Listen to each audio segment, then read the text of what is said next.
राजस्थान के विधानसभा चुनावों से पहले एक बार फिर से सचिन पायलट और सीएम अशोक गहलोत आमने सामने हैं।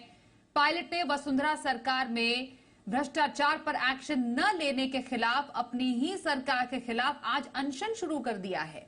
सचिन पायलट के बगावती तेवर से कांग्रेस हाईकमान भी पसोपेश में है। पार्टी ने सचिन पायलट को प्रदर्शन करने के बजाय अपनी बात पार्टी फोरम पर रखने की नसीहत दी है, लेकिन सचिन पायलट पर इसका कोई असर होता हुआ नहीं दिख रहा है। तो कांग्रेस की टेंशन बढ़ गई। कांग्रेस की जो अंतर्कलह है खासतौर पर राजस्थान में एक बार फिर से उजागर हो गई है। एक बार फिर से अनशन पर सचिन पायलट बैठ गए हैं। पायलट ने वसुंधरा सरकार से में भ्रष्टाचार पर एक्शन न लेने के खिलाफ अपनी ही सरकार के खिलाफ ये अनशन शुरू कर दिया है। और हमारे साथ जी मीडिया संवाददाता शशि मोहन शर्मा है। शशि, एक बार फिर से राजस्थान कांग्रेस पार्टी के अंदर की जो एक अंतर्कलह है वो खुलकर सामने आई है। आप वहीं पर आप हमें सुन पा रहे हैं? अगर तो आप वहीं पर खड़े हैं जहां पर सचिन पायलट अनशन कर रहे हैं। जरा बताइए वहां पर स्थिति क्या है और क्या मांग है सचिन पायलट की?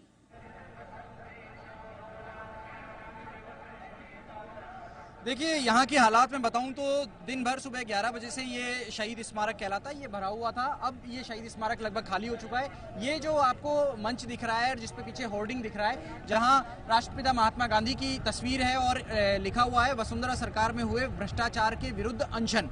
तो इस टैगलाइन के साथ में सचिन पायलट ने एक दिन का अनशन दिया। अब से थोड़ी देर पहले ये अनशन खत्म हो चुका है और सचिन पायलट यहाँ से निकल चुके हैं। अपनी बातचीत में अनशन के बाद में उन्होंने मीडिया से बातचीत की और जिसमें उन्होंने कहा कि वो विपक्ष में रहते हुए तत्कालीन बीजेपी सरकार के खिलाफ लगातार भ्रष्टाचार का मुद्दा उठाते रहे।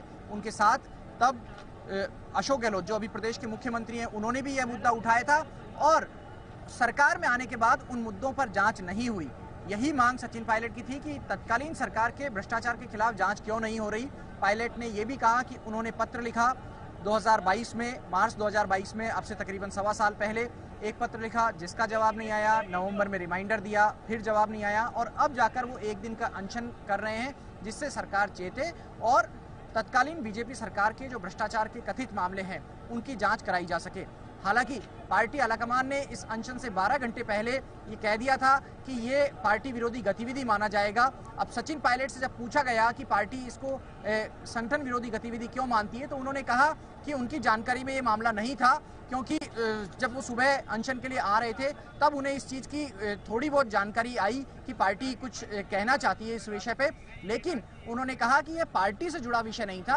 उन्होंने जब जब पार्टी से जुड़े मुद्दे रखे हैं तो पार्टी फोरम में ही रखे हैं। यह सरकार से जुड़ा हुआ मुद्दा था और इसमें कार्रवाई सरकार को करनी थी। सचिन पायलट के समर्थन में यहाँ पर बड़ी संख्या में लोग जुटे। ये शहीद स्मारक का जो कैंपस है ये पूरा भर गया था और देखिए उनके समर्थक अभी भी नारेबाजी कर रहे हैं और अपने नेता को मजबूत करने के लिए यहाँ पर नेता आए थे। लेकिन उनकी आवाज जयपुर में बैठी सरकार तक कितनी पहुंच पाएगी, दिल्ली में बैठे पार्टी की सरकार यानी पार्टी के आलाकमान तक कितनी पहुंच पाएगी, यह भविष्य के घर में है। लेकिन सचिन पायलट के इस अनशन पर पार्टी के कम्युनिकेशन सेल के general secretary incharge Jairam Ramesh भी एक बयान जारी कर सकते हैं। जी स्वाति।